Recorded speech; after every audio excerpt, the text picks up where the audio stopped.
Anies sih sekarang enak, keluyuran kemana-mana. Tapi ranjau-ranjau yang dia bikin bernama sumur-sumur resapan di jalanan Jakarta, sewaktu-waktu bisa memakan korban. Belum tentu mereka yang kecil itu sadar, nggak apa-apa. Karena tugas kita itu adalah menghadirkan kebijakan yang berkeadilan.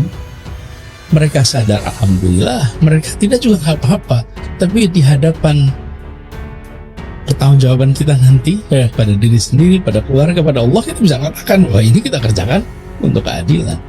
Agar bisa dipilih sebagai presiden, Anies perlu membangun kredibilitas. Untuk itu dia memerlukan publisitas yang baik. Jadi yang terpenting bukanlah seberapa sering dia disebut, tapi dalam cara apa atau bagaimana dia disebut. Untuk melaksanakan ide konyolnya, memasukkan air ke dalam tanah, Anies melubangi jalanan Jakarta dan kawasan-kawasan lainnya dengan sumur-sumur resapan. Penanggulangan banjir era Anies sudah terbukti gagal total, bahkan membahayakan karena dimulai dari ide yang konyol, bukan dari hasil penelitian dan kajian, tapi dari tatanan kata-kata. Itu harus dipikirkan, maka bukan cuma soal UMKM-nya saja, tapi kebijakan-kebijakan lain yang punya implikasi kepada UMKM. Kita tidak memusuhi yang besar, apa, tapi yang kecil jangan kita bonsai kecil terus dengan kebijakan-kebijakan yang kita tidak perhitungkan implikasi yang pada kecil apa. Jadi anak muda jangan terintimidasi dengan kata-kata jam terbang. Yang kecil itu kenapa kecil? Sebagian bukan karena mereka tidak bekerja keras, sebagian karena aturan yang ada tidak membuat mereka bisa tumbuh. Aturan yang ada menghambat kesempatan mereka. Dan kadang-kadang itu adalah hal yang sifatnya konsekuensi tak disadari. Ini kemampuan Anies dalam berdiplomasi ini terbukti saat dia membangun Jakarta International Stadium dan menyelenggarakan Formula E.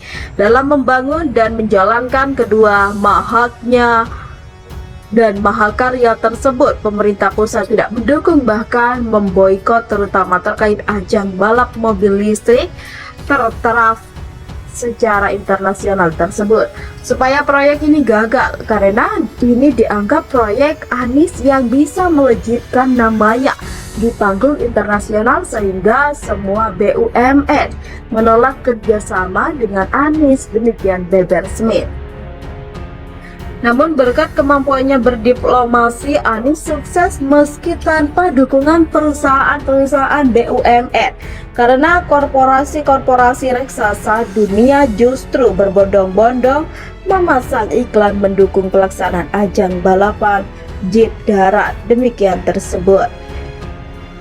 Itu tidak mungkin bisa berhasil kalau Anies tidak mempunyai kemampuan diplomasi. Demikian tegasnya. Contohnya yang paling menarik adalah ketika Sekjen Perserikatan Bangsa-Bangsa Antonio Guterres takjub mendengar pidato singkat Anies selaku Gubernur DKI Jakarta pada April 2021 lalu dalam forum virtual Dialogues Between C40 Mayors and UN Secretary General Advancing Carbon Neutrality and Resilient Recovery for Cities and Nasution.